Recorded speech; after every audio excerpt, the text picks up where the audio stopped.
گزشتہ ایک دو دن سے جو ہے وہ معاملہ سیاسی طور پر ٹیمپریچر بلکہ کچھ دنوں سے ایک ہفتہ آپ سمجھ لیں بڑا ڈاؤن تھا، اور اس کی وجہ یہ تھی کہ عمران خان صاحب بول نہیں رہے تھے. لیکن شعبۂ قسمت ہے، عمران خان صاحب بولتے ہیں تو سیاسی درجہ حرارت جو ہے وہ آسمان کو بھی پھاڑ کے اوپر تک نکل جاتا ہے. اور وہ اکثر جب بولتے ہیں تو وہ سیاسی ریٹرک جو وہ بول رہے ہوتے ہیں ان کے فالوورز تو اس کو بلائنڈلی فالو کر رہے ہوتے ہیں، لیکن اس میں ایویڈنس، لیک آف ایویڈنس ہوتا ہے، لیک آف فیکٹس ہوتے ہیں. خاص طور پہ آپ سوچیں کہ ایک نیشنل لیول کے لیڈر ہیں عمران صاحب، اور وہ اس ملک میں ایک آزاد منصفانہ الیکشن چاہتے ہیں، اور الیکشن جیت کر پرائم منسٹر بن کر جو ہے آبویسلی وہ تمام اداروں کے ساتھ ایک کوآرڈینیشن رکھیں گے، ایک کوآرڈینیٹو، ایک فرینڈلی ریلیشن شپ، ایک باس کا ریلیشن شپ کہہ لیں آپ، ایک ایڈمنسٹریٹو پروفیشنل ریلیشن شپ رکھیں گے جس میں فوج بھی شامل ہے. لیکن جو ان کے خیالات ہیں رائٹلی اور رانگلی، جو ان کے خدشات ہیں فوج کے حوالے سے رائٹلی اور رانگلی، جو وہ فرما رہے ہیں چاہے اس کا ایویڈنس ہے یا نہیں ہے، کیونکہ ہمارے سامنے تو نہیں ہے، عمران صاحب کے سامنے ہو تو عدالت میں ضرور ان کو جانا چاہیے.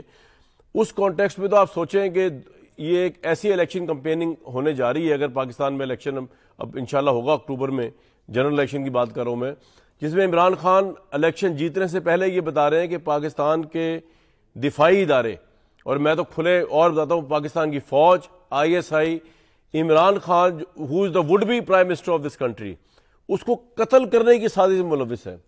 آپ سوچیں کہ ایک ایسا الیکشن کا ماحول ہے یہ جس کے اندر یہ الیکشن ڈرائیو عمران خان صاحب نے بنائی ہے، جس کے اندر جب الیکشن جو ہونے جا رہا ہے اس کے بعد اگر یہ پرائم منسٹر بنتے جو کہ وہ سمجھتے ہیں کہ بن جائیں گے، اور لگ بھی رہا ہے کہ 2/3 میجورٹی بھی ان کو مل سکتی جو ان کی پاپولیرٹی ہے، وہ یہ کہہ کے آ رہے ہیں کہ پاکستان کے قومی ادارے، پاکستان کی فوج، پاکستان کی آئی ایس آئی ان کے قتل کے در پہ ہیں، the would be prime minister of Pakistan.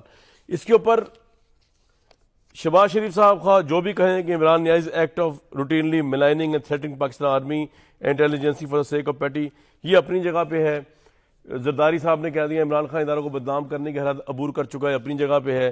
Imran Khan صاحب نے آج کہا ہے کہ ایک ایسا شخص جو گزشتہ چند ماہ کے دوران 2 قاتل حملوں کو نشانہ بنا، تو شہباز شریف درج سوالات میں پوچھنے کی جسارت کرتا ہوں کہ میں نشانہ بنا.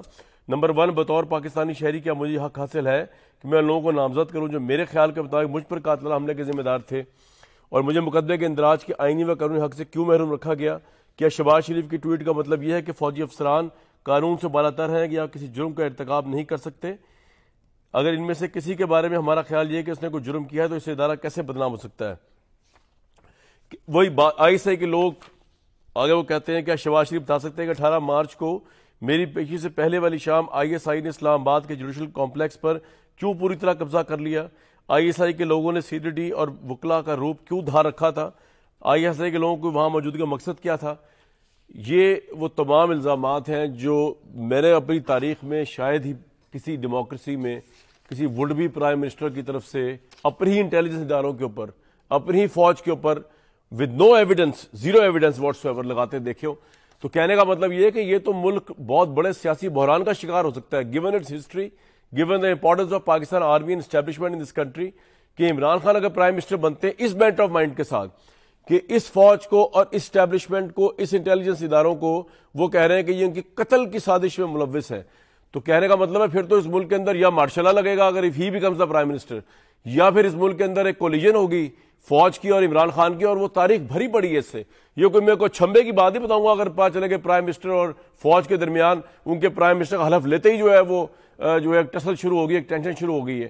تو یہ جناب سارے معاملات ہیں، کیونکہ even becoming the prime minister in this country, چیزوں کو چینج کرنا فوج کے اندر اس سے پہلے وہ آزما چکے ہیں، اپنی حکومت سے ہاتھ دھو بیٹھ چکے ہیں، وہ اتنا آسان نہیں ہوتا، کیونکہ 3.5 سال عمران خان نے بھی فوج کو یا اسٹیبلشمنٹ کو پاکستان کے سروں پہ لا کے بٹھایا ہوا تھا. اور اب بیسکلی یہ پرسیپشن گرو کر رہا ہے کہ کیونکہ اسٹیبلشمنٹ عمران خان سے رابطہ نہیں کر رہی، کیونکہ اسٹیبلشمنٹ جو ہے ان کے ساتھ نہ ٹیلی فون کمیونیکیشن میں آ رہی ہے، نہ کسی اور ایگریمنٹ میں آ رہی ہے، تو یہ سب چیزیں کی جا رہی ہیں. توجہ دلاؤ notice, I S P R نے اس کے بارے میں آج بڑا سخت سٹیٹمنٹ دیا. انہوں نے کہا کہ عمران خان کے سینئر ملٹری آفیسر کے خلاف بیانات، اور انہوں نے آبویسلی ایک میجر جنرل کا نام لے کے یہ بات کہی، میں تو نام ادھر نہیں دہرا رہا، لیکن پاکستانی قوم کے دلوں میں جتنا پاکستان کی فوج کے متعلق زہر بھرا جا سکتا ہے، الحمدللہ وہ نیشنل لیڈرشپ ہماری اس ملک کی جو بھر رہی ہے. وہ ISPR نے کہا کہ عمران خان کے سینئر ملٹری افسر کے خلاف بیانات غیر ذمہ دارانہ اور بے بنیاد ہیں. تحریک انصاف کے چیئرمین نے یہ الزامات بغیر کسی ثبوت کے لگائے ہیں. یہ بات افسوسناک اور ناقابل قبول ہے. گزشتہ 1 سال سے مسلسل سینئر ملٹری اور انٹیلیجنس آفیشلز کو نشانہ بنایا جا رہا ہے. یہ الزامات سیاسی مقاصد کے حصول کے لگائے جا رہے ہیں. سیاسی رہنما سے مطالبہ کرتے ہیں کہ وہ قانون راستہ اختیار کرے. ادارہ ان جھوٹے اور بے بنیاد الزامات کے خلاف قانونی چارہ جوئی کا حق رکھتا ہے. میں تو بھائی حیران ہوں ISPR پہ.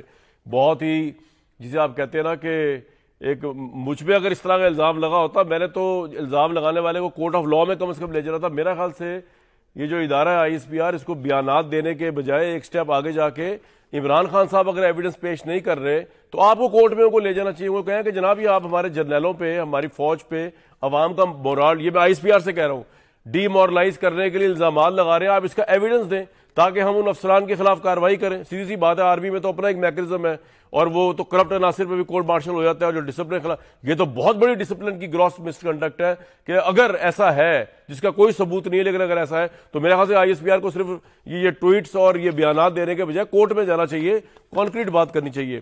پاکستان کی اکانومی کی بدحالی مزید بدحال ہو چکی ہوئی ہے، کیونکہ IMF کا جو ابھی ہمارے سامنے 17 مئی تک کا اجلاس ہے، اس کے اندر کوئی سٹاف لیول پہ بھی ایگریمنٹ نظر نہیں آ رہا. اور اگر IMF، یہ اس ملک کا عجیب ایک اور طرح امتیاز ہے، تو میں نے آپ کو بتایا نیشنل لیڈرشپ اور فوج کے تعلقات. ایک یہ کہ یہ ملک جو ہے اس میں الیکشن کی اناؤنسمنٹ IMF سے نتھی ہو گئی ہوئی ہے. اگر IMF جب تک بیل آؤٹ نہیں کرے گا، بجٹ نہیں آئے گا. لاسٹ ٹائم بھی شہباز شریف صاحب IMF کی ڈیل کی وجہ سے رک گئے اسمبلی توڑتے وہ کرتے وہ یہ 1.5 سال نکال دیا، 7 سال انہوں نے. اب پھر اگر IMF جو ہے اس کے ایجنڈے میں نہیں ہے بجٹ 17 مئی تک، تو اس کا مطلب پاکستان کا IMF سے ایگریمنٹ نہیں ہو رہا. تو پاکستان کو جو انٹرنیشنل کمٹمنٹس ہوئی ہوئی ہیں فنڈنگ کی، وہ بھی نہیں ہو رہی. دوست ممالک سے پیسے بھی نہیں آ رہے. تو بجٹ پاکستان کہاں سے دے گا؟ بجٹ نہیں دے گا تو ملک چلے گا کیسے؟ اور الیکشن کیسے ہوگا؟ یہ تمام چیزیں. اور الیکشن تو تب بھی پیسے کیسے ہوگا جب ملک کی سیاسی لیڈرشپ ایک بہت بڑی ملک کے فوج کے اوپر اتنا بڑا الزام لگا.